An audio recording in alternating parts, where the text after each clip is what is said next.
Greetings everyone, I hope you are all well. Today I wanted to just cover buying the latest gear. Many of us get sucked into this race for the latest gear and we forget what we're actually doing. We forget that we are passionate, or should be, about art, the creative side of photography. First of all, keep in mind, you've probably heard it before, every single camera available today, decent camera, is better than anything that was available to some of the great photographers of the past, and yet their images do stand the test of time because it is about art. But thanks to the manufacturers and they're turning an art form into a race for the latest and greatest, have brainwashed so many people into the many different ways, including pixel peeping, of justifying that they have to shell out thousands more pounds for something newer and better.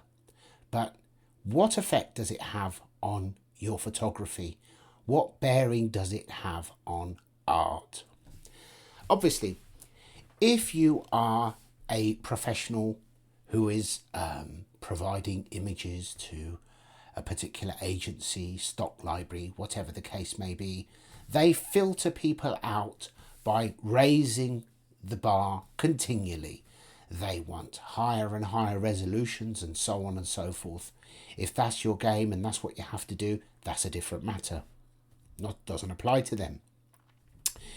If your images need to be super high resolution for whatever reason, again, normally professionally, that's a different matter. Are your images destined to go into art galleries? Do they need to be a certain size? Can you justify higher resolutions for that reason, or is that simply an excuse? Depending on what you're producing and where it's going. Keep in mind, and there is a video on YouTube about this, you may think that a 40-foot billboard may require ridiculous resolutions.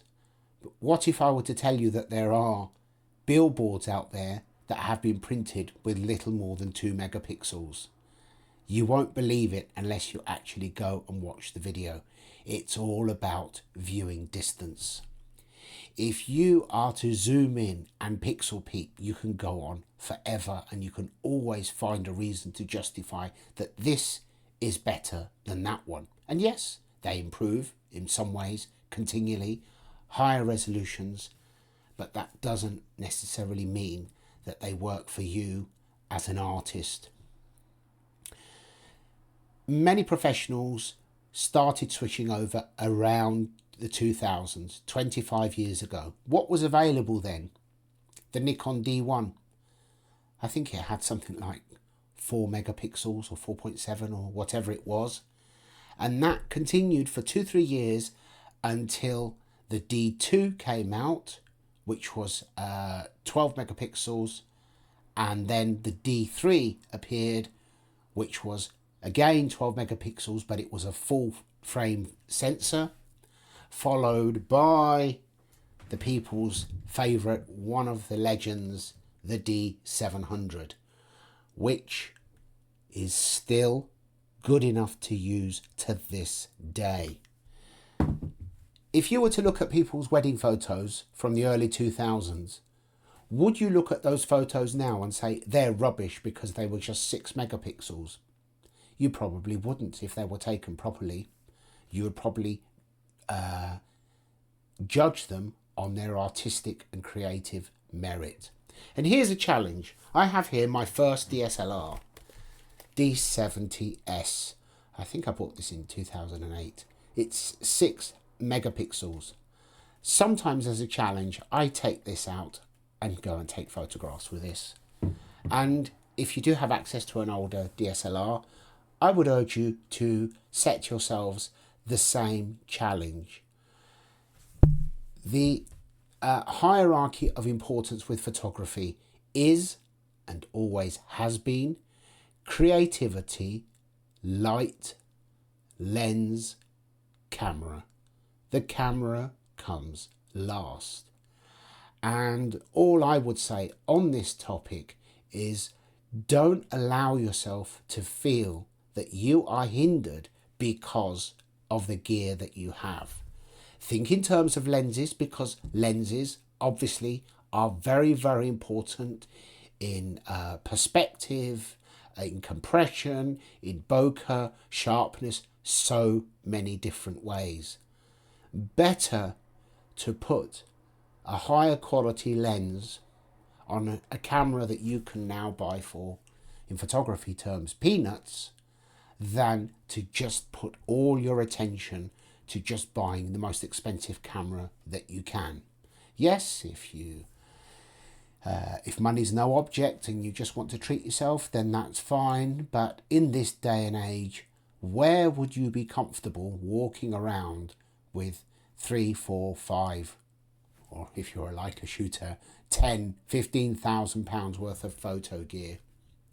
If you are comfortable, that's fine. But for me, it went from heavy DSLR, great, I would take one out with 2, 3 lenses, and then I think, oh, I need a couple of flashes in case I want to photograph an interior, and then I need my flash trigger and so on. And it stopped being fun because I was carting around all of this weight for what? I'm not even being paid for it. If you're a professional, you're being paid to do whatever you're doing. That's a different ball game once again. So then, for that reason, and one other reason, which was more to make life easier for me. If you're a Nikon shooter, you'll know that most of the Nikons, they have portrait, vivid, and a normal sort of saturation and so on. And if you are quite fussy about your images and you go out and shoot lots of images, you've got to spend half the next day editing them all and so on and so forth. And on top of that is on top of the fact that I got fed up carting the weight around. So then I moved to Fuji. I did try a Sony in between. It wasn't for me. It just felt like an electronic device. Everything was in menus and sub-menus, and I wanted a retro type camera with the dials and everything on top. And what I also love about the Fuji is the film effects. And if I go out and take loads of images, the vast majority I'm happy with straight out of the camera. And I might just pick the odd handful that I want to tweak or do things with just because I decided I wanted to. But having said that, I still have a selection of these, the Nikon V1. Unless you're a keen Nikon fan, you may not have even heard of this. This was actually one of the first mirrorless cameras to be introduced about 15 years ago by Nikon. It was designed to be a compact professional system, actually.